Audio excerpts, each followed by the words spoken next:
Have you ever built a walkway? Do you know the preparation work that's needed to actually build a proper walkway? I'm Michael from Soares Landscaping, and today I'm going to show you what that requires.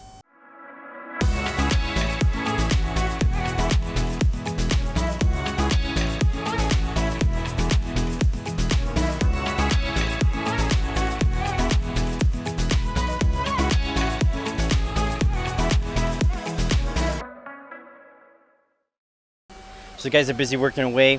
What you can see now is they've done their excavation for this walkway. And you see this black material. This is geotextile. This is a piece of material that we use to separate base material of the walkway, which is this stone that you see here. This is called high performance bedding, and separating it from the soil. The reason why we do that is mainly for structural integrity. What happens over time if this material is not here and the HPB has settled right on the soil and HPB will migrate together over time. And the reason why that migration is bad is because soil is a water absorber. And during the freeze-thaw cycles, it will move and expand.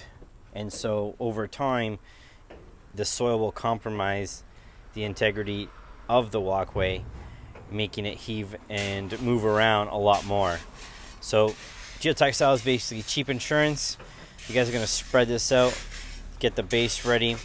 After that, they're going to start laying down the natural stone.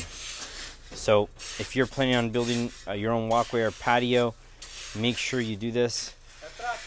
And this is how we get durability out of the project and provide our industry-leading 5-year warranty in a winter market with a lot of freeze thaw. If you guys have any questions about what we do to prepare for a walkway or patio, feel free to send us a message, and we'll see you guys soon.